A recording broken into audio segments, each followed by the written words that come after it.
May nagtanong sa akin, hawak na namin ng papers mo ng warrant of arrest. Pagsesettle pa ba kayo o haharapin na lang po natin ito? Puntahan na lang namin kayo sa declared address na nilagay nyo dito.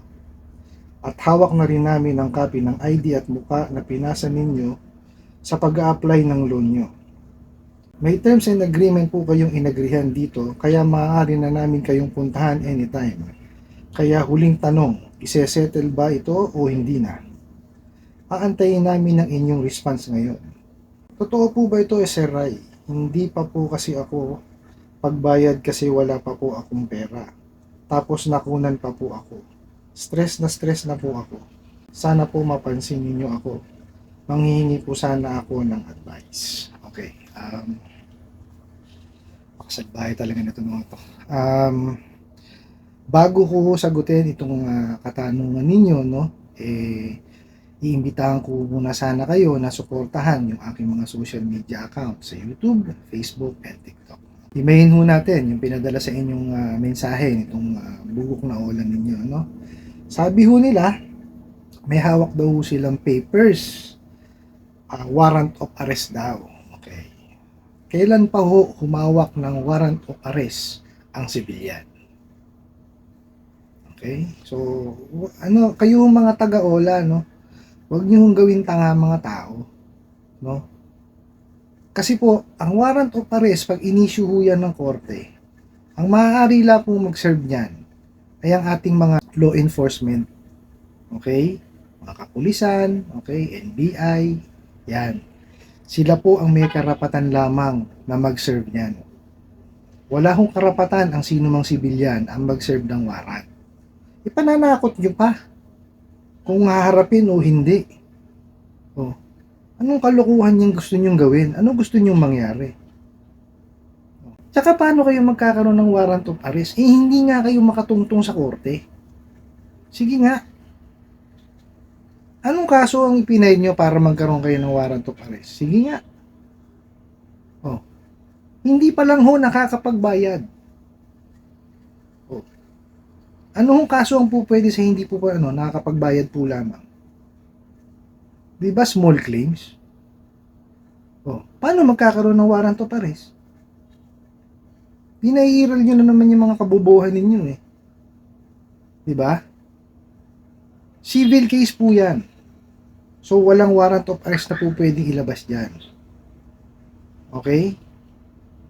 Kung yan man po ay maging criminal act, no? Kung yan ay gumawa ng deceit, panluloko, panlilinlang, no? Pwede po yan estafa. Malabo mangyaring may estafa eh. Bakit? Tsaka nag-issue ba sa inyo ng talbog na cheque? Hindi rin. Paano magkakaroon ng criminal liability yan? Di ba? Ang warrant of arrest po, ini-issue yan, no? Kung merong criminal act na ginawa. Wala naman ho eh. Di ba? Tingnan nyo nga ho nakunan si ate. Kalokohan nyo. Hindi ko alam kung nakunan siya dahil dun sa stress sa inyo. Pero most probably yes eh. No. Di ba? Tingnan nyo yung mga pinagagagawa nyo na yan. Kung kayo'y naniningil ng maayos, walang ganyan. Tsaka ewan ko kung bakit lagi ninyong pinananakot yung ID. No? Yung mga pinasang ID, pati muka. Anong muka? Bugok. Selfie. Muka. Kung nasa inyo yung muka, ano pa mukha nun? Bugok. Selfie po. Pinahihiran nyo mga katangahan nyo. Bueno, hawak na rin namin ang copy ng inyong ID at mukha. Tanga. Selfie. Taragis na to. Nasa inyo yung mukha. Nakakainit kayo ng ulo eh.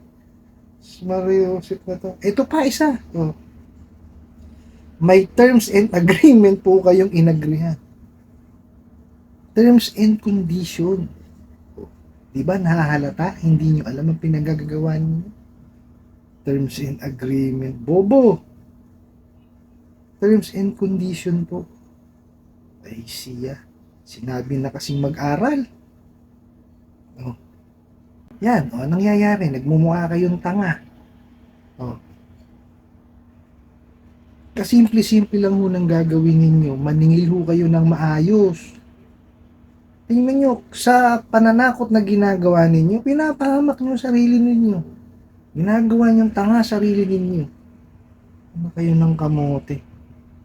Hinahamon nyo pa, isesettle nyo ba o hindi? Tama ba yun? Oh, Mariusep, puro kayo kalokohan mga ola. No? Mga ola collectors kayo kuno.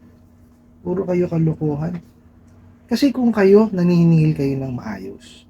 Wala akong ganyan eh. Hindi kayo aabot sa ganyan na magmumukha kayong tanga sa mga pinadadala nyo mga mensahe. Diba? Kayo katawa-tawa niyan. Biruin nyo. Terms of agreement. Bugo. Terms and condition. Oh. Tapos ikaw may hawak ang warrant. Ay, sus Mariusep. Ewan ko sa inyo. At ang masakit, nasa inyo pa yung mukha ng kliyente nyo. Nakakatuwa kayo. No? Well, kidding aside po, no? Hindi ko maganda itong pinagagagawa nitong mga Ola collectors ko na to. Tingnan nyo ho. Most probably itong si ate, kaya nakunan to, na-stress to eh. Diba? So ako ho, dun sa nagpadala ho ng tanong, isa lang ho maipapayo ko sa inyo.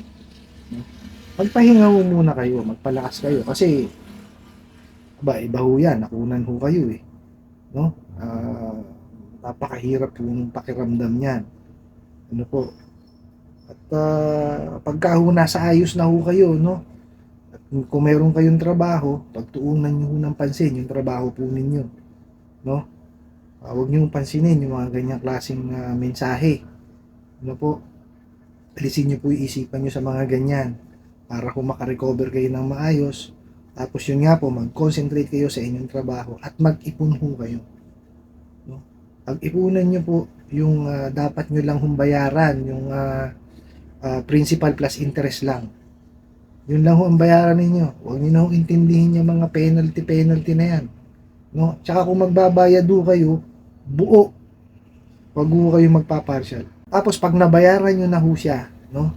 Picturean nyo ho yung yung inyong proof of payment at i-email nyo sa kanila. No? Tapos tago nyo yung proof of payment ninyo. Mas mainam ho yun, i-photocopy ninyo or pa-scan nyo. Kasi sa 7-Eleven kayo magbabayad, thermal paper ho yan, nabubura yan. No? Kung sa kung sa GCash or Maya kayo, i-screenshot nyo po siya, no? Tapos i-save nyo po. No? I-save nyo siya para meron kayong proof.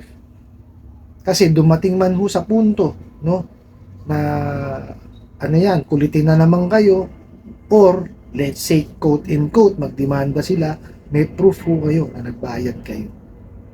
No? Wala ho silang magagawa ron kasi may hawak ho kayong proof na nagbayad kayo, meron kayong proof of payment eh. O di po ba? Yun lang naman ho ang importante ron eh, na-suffice nyo yung dapat nyong bayaran sa kanila. And for you to suffice po, yung dapat nyong bayaran, yung po yung principal tsaka yung interest. Waliwalahin nyo na ho yung penalty na yan. Kasi nga ho, nakaranas kayo ng harassment.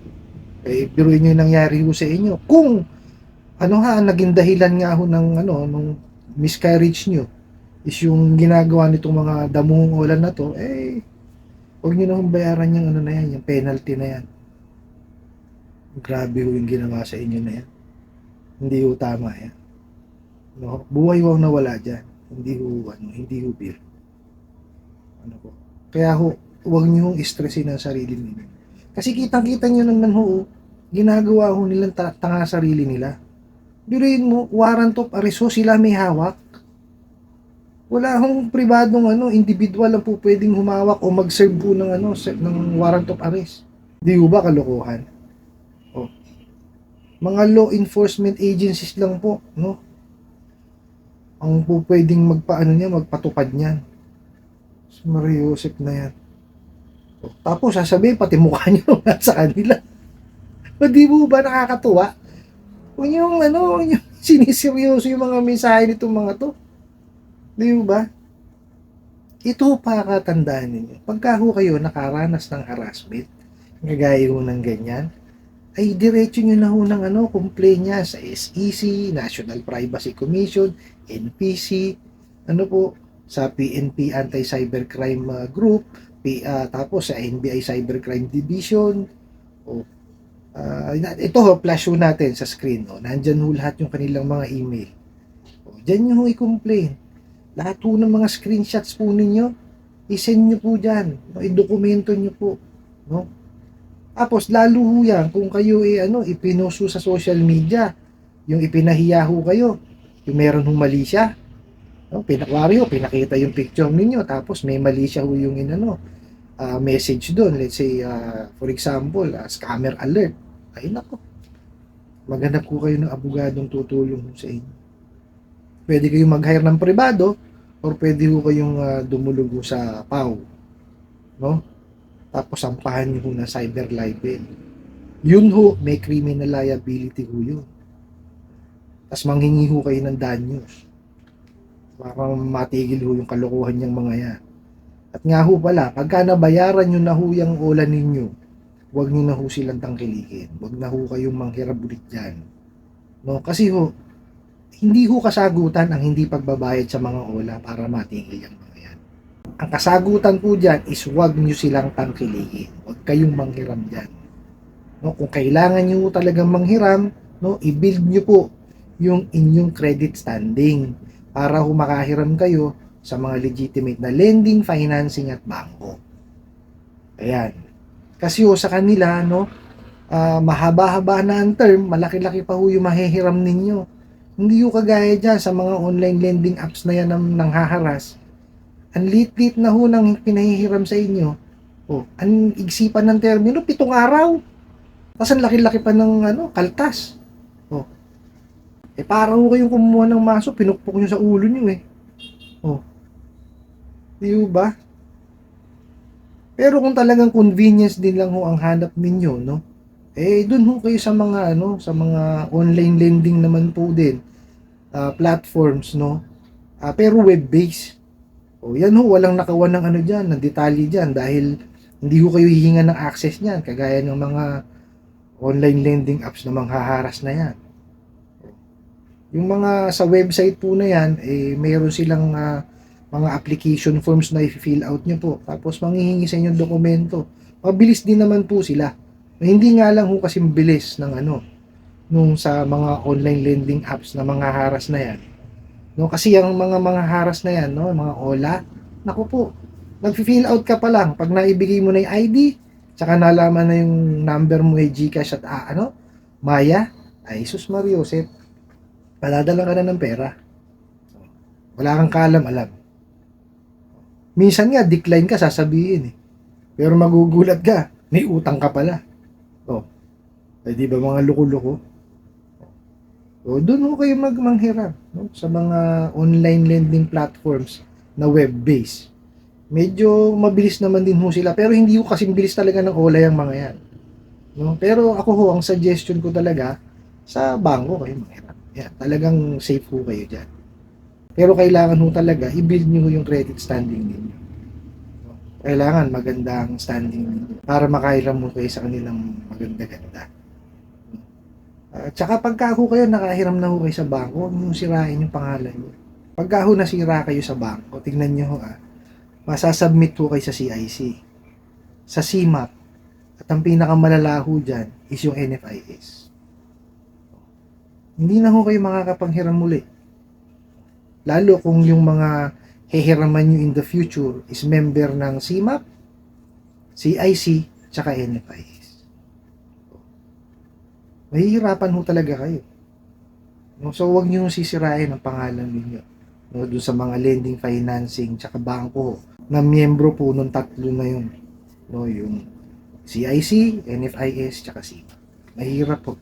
Kasi, pag nasa system na ho nila kayo at nakita ho ng ibang mga lending, financing at bangko, meron hong chance na hindi na kayo mapahiram.